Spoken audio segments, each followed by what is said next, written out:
السلام علی سید الانبیاء والمرسلین اما بعد۔ آج آپ کو بتانا ہے کہ انشاءاللہ تعالیٰ ایک وقت ایسا آئے گا کہ سارے مسلمان جہنم سے نکل کر کہاں چلے جائیں گے؟ جنت کے اندر۔ انشاءاللہ ایک وقت ایسا آئے گا۔ بخاری مسلم کی متفق علیہ حدیث ہے، حضرت ابو ذر رضی اللہ تعالیٰ عنہ فرماتے ہیں کہ میں نبی صلی اللہ علیہ وسلم کی خدمت میں حاضر ہوا تو آپ صلی اللہ علیہ وسلم نے فرمایا کہ جو شخص بھی لا الہ الا اللہ کا اقرار کرتا ہے نا، یعنی لا الہ الا اللہ محمد رسول اللہ کا اقرار کرتا ہے، الا دخل الجنہ، وہ جنت کے اندر ضرور جائے گا۔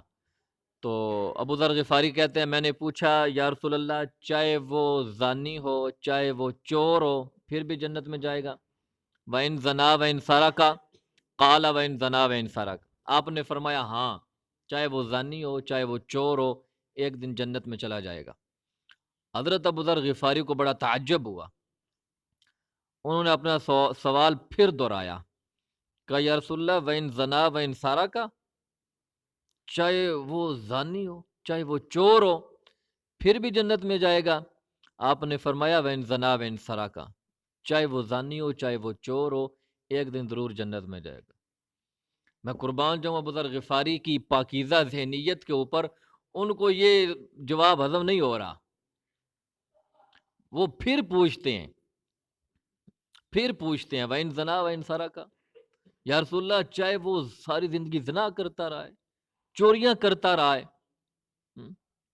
اس زمانے میں تو تصور نہیں کیا جا سکتا تھا نا، ابو ذر غفاری سوچ بھی نہیں سکتے تھے بھائی اتنے بڑے بڑے جرائم کرنے والا بندہ بھی کبھی جنت میں چلا جائے گا۔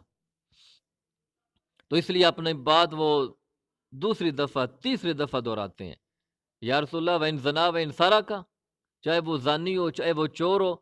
تو پھر آپ صلی اللہ علیہ وسلم نے فرمایا وَإِن زَنَا وَإِن سَرَقَ عَلَى رَغْمِ أَنْفِ ابو ذر، ابو ذر تمہیں یہ بات چاہے کتنی چبھ رہی ہے کتنی تمہیں یعنی عجیب لگ رہی ہے، ایک نہ ایک دن جس نے میرا کلمہ دل سے پڑھ لیا ہے نا، دل سے پڑھ لیا، وہ انشاءاللہ اپنے سزا پانے کے بعد جنت کے اندر ضرور چلا جائے گا۔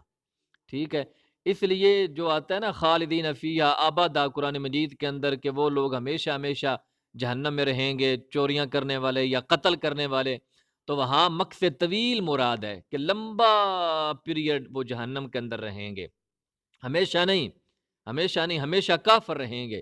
جو کلمہ گو مسلمان ہے وہ اپنی سزا پانے کے بعد انشاءاللہ جنت میں چلے جائیں گے۔